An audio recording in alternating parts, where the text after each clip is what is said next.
Naszą historię gier komputerowych zaczniemy od przeniesienia się do roku 1962.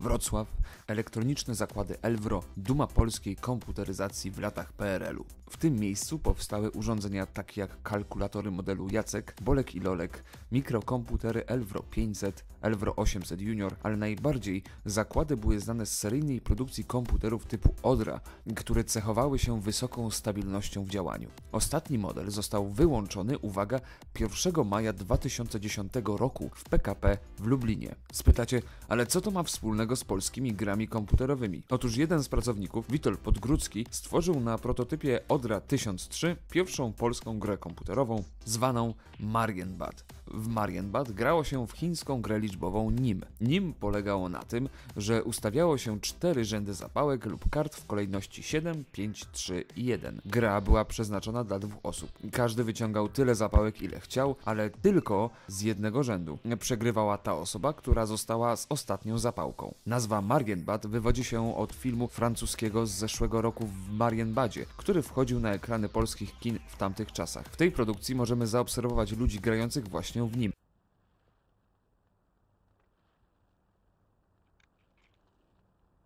Et une fois de plus, je m'avançais, seul, le long de ces mêmes couloirs, à travers ces mêmes salles désertes.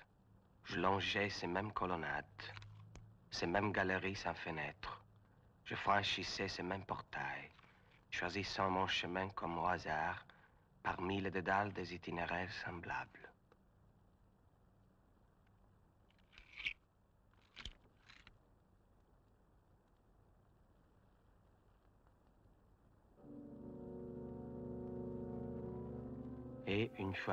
Niestety nie zachowały się żadne materiały filmowe pokazujące, jak przebiegała rozgrywka w grze Marienbad, ale zachowały się przecież informacje. Komputer informował graczy o aktualnym przebiegu rozgrywki poprzez urządzenie zwane dalekopisem. Dalekopis to aparat drukujący, służący do przekazywania informacji w postaci alfanumerycznej. Ciekawostką był fakt, że nie dało się wygrać ze sztuczną inteligencją komputera. Gra Marienbad była tak skonstruowana, że zawsze zwyciężała. Mimo to chętnych do spróbowania nie brakowało. Niestety ten tytuł nie przetrwał do dzisiejszych czasów. Wprawdzie nieaktywny model Odry 1003 jest przechowywany w Muzeum Techniki w Warszawie, ale odtworzenie kodu gry bez listy rozkazów byłoby, jak twierdzi sam twórca, niemożliwe.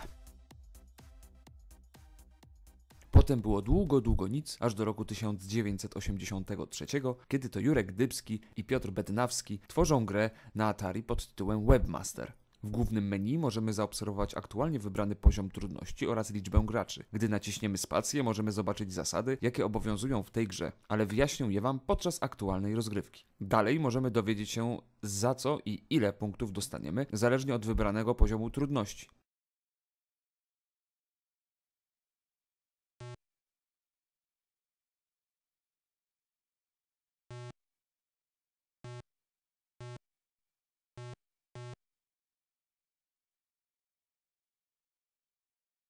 Zanim rozgrywka się zacznie, Webmaster przywita nas nutką z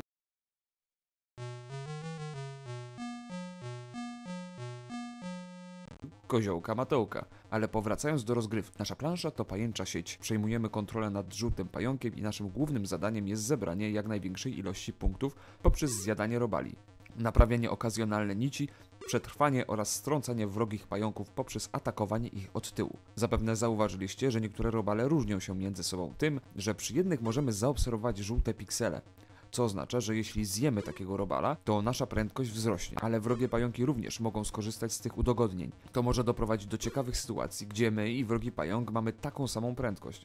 Wtedy trzeba będzie się mocno skoncentrować.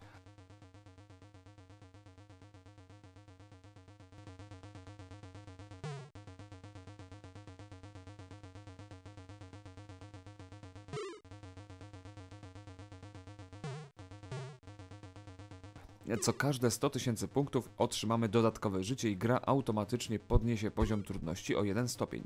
Ta prosta i nieskomplikowana rozrywka przynosi naprawdę wiele frajdy. Polecam ją każdemu. I na tym skończymy pierwszy odcinek historii polskich gier komputerowych. Mam nadzieję, że się Wam podobało.